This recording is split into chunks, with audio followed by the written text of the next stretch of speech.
एक जमात कहती है कि नहीं मनाना जिस काम को सहाबा व ताबीन व तबे ताबीन अइम्मा मुफस्सिरीन और मुहद्दिसीन ने नहीं किया, उस काम को हम कैसे कर सकते। एक जमात कहती है कि नबी के पैदा होने की दिन की खुशी तो कायनात को हुई है। इशारे कुरान हदीस से मिलते हैं। बाज़ों ने खुशियाँ मनाई हैं, सहाबा इसलिए खुशी नहीं मनाई कि नबी के विसाल का गम सहाबा को इतना था कि फिर नबी के पैदा होने की अगर खुशी मनाते फिर नबी का विसाल याद आ जाता, फिर मदीने में आहो बुका शुरू हो जाती, रंज और गम का एक माहौल पैदा हो जाता। गर्ज ये एक दीनी व इल्मी इख्तिलाफ है। एक जमात कहती है कि नहीं मनाना, वो तो बैठ गया, फिर सवाल पैदा नहीं होता। एक जमात कहती है कि नबी के पैदा होने के दिन खुशी मनाना चाहिए। तो फिर एक सवाल यहाँ पैदा होता है, खुशी कैसे मनाना, खुशी कैसे मनाना, मोहब्बत का इजहार करना। हमको हमारे पैदा होने के दिन से ज़्यादा, हमको हमारे माँ बाप के पैदा होने के दिन से ज़्यादा, हमको हमारे बच्चों के पैदा होने के दिन से ज़्यादा हमारे नबी के पैदा होने का दिन बाइसे मसरत और खुशी है, मनाना चाहिए। लेकिन कैसे मनाना, ये भी तो तरीक़ा किताबों के अंदर मौजूद है, ये भी तो तरीक़ा उलमाए किराम ने बनाया है, बताया है। और आज चाहे हिंदुस्तान हो चाहे पाकिस्तान हो और दीगर ममालिक का हाल छोड़ो, मैंने देखा नहीं ये दो मुल्कों ने इस 12 रबीउल अव्वल के दिन मोहब्बत के नाम पर जितना शरीयत मुतहरा को, पैगम्बर सल्लल्लाहु अलैहि वसल्लम की ज़ाते अक़दस को नुकसान पहुँचाया है, शायद के दुश्मन ने भी इतना नुकसान नहीं पहुँचाया। क्या मोहब्बत का इजहार करो, अच्छे कपड़े पहनो, घर के अंदर अच्छा पकाना ज़रूरी समझे बगैर अच्छा पकाओ, रोज़ा रखना, उस दिन रोज़े से मुमानात भी नहीं है, रोज़ा रखो, दूसरों को तक़सीम करना, मिठाई फीरनी जर्दा मीठा तक़सीम करो। हमारे अकाबिर से साबित है कि नबी के पैदा होने के दिन वो खैर खैरात ज़्यादा करते थे, नबी को उसकी मोहब्बत पहुँचाते थे। सवाब क्या कहूँ मैं, मोहब्बत पहुँचाते थे। नबी को सवाब की ज़रूरत नहीं, सवाब को भी नबी की ज़रूरत है। सवाब उस वक्त तक सवाब बनता नहीं जब तक उसकी निस्बत रसूलुल्लाह से होती नहीं, अजर उस वक्त तक अजर होता नहीं जब तक उसकी निस्बत रसूलुल्लाह से होती नहीं। जन्नत जन्नत भी बनी तो नबी की निस्बत है।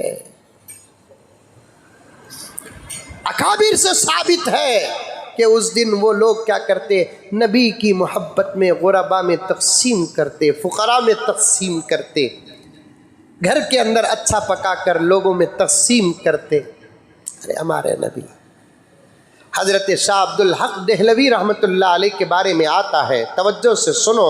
शाह अब्दुल हक देहलवी रहमतुल्लाह अलैह के बारे में आता है कि हर साल रबीउल अव्वल के महीने में वो घर में फीरनी जर्दा मिठाई मिठा खाना, फीरनी जर्दा का तो तुम्हें समझे रहेंगे, वो शरीफ साहब हैदराबाद से आए ना, उसके वास्ते इनकी ज़ुबान भी हैदराबादी बन गई बोलकर हमारे बेंगलुरु में मिठा खाना बोलते हैं। हज़रत मीठा खाना बनाकर पलव बिरयानी बनाकर तक़सीम करते।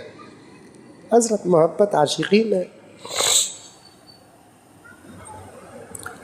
एक मरतबा शाह अब्दुल हक देहलवी रहमतुल्लाह अलैह के ज़िंदगी में ऐसा 12 रबीउल अव्वल का महीना आया कि हज़रत के पास एक पैसा तक नहीं था।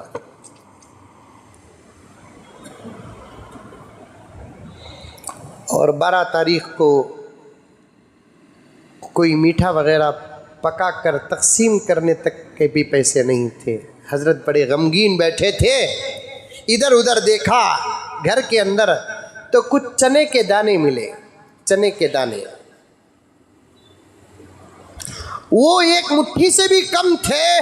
तो हज़रत ने उस चने के दानों को गरीबों में तक़सीम कर दिया, आज मेरे पास इतना ही है। रात को सोते हैं तो आका की ज़ियारत होती है। आका ने फरमाया, अब्दुल हक, तेरे वो चने भी मेरे तक पहुंच गए।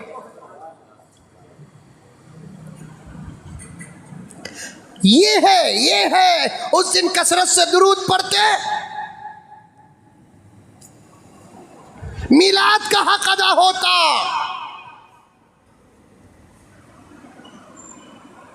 नबी ने फरमाया, मेरे आंखों की ठंडक नमाज है। एक 10-12 रकात नमाज पढ़कर हदिया नबी की खिदमत में रवाना फरमाते, आहा, शफाअत वाजिब हो जाती।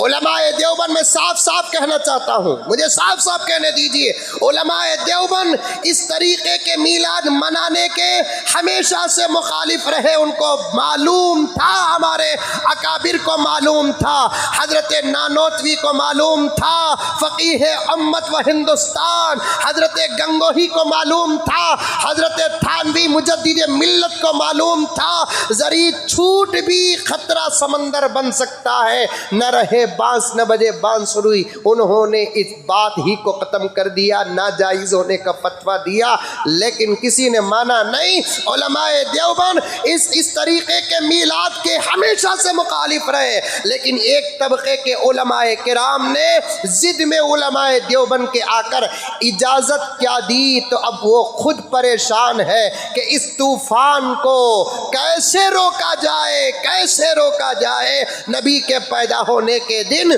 जो जायज़ काम, मोहब्बत से आरास्ता काम करता तो कोई नहीं है। दाढ़ी मुड़ाने वाले, 11 महीने 20 पर 9 दिन बाटल मारने वाले, गिरे तो भी क़िबले की तरफ नहीं गिरने वाले, अजानों की बेहुरमती करने वाले, कोई माँ का सताया, कोई बाप का सताया, कोई चोरू का रुलाया, कोई बच्चों का सताया, कोई हराम कमा कर खाने वाला, कोई ऐसे वैसे धंधों में रहने वाला, जिसकी जुबान सिवाय झूठ के और कुछ नहीं, जिसकी जुबान सिवाय गाली के और कुछ नहीं, जिसकी जुबान सिवाय गीबत के और कुछ नहीं, जिसकी निगाह हराम बन चुकी है, जिसका ख्याल हराम बन चुका है, जिसकी जिंदगी फिल्मों में डूब चुकी है, गानों में डूब चुकी है, वाहियात में डूब चुकी है, लहो लाइफ में डूब चुकी है, ऐसे लोग भी अपने नबी की मोहब्बत का इजहार करने के लिए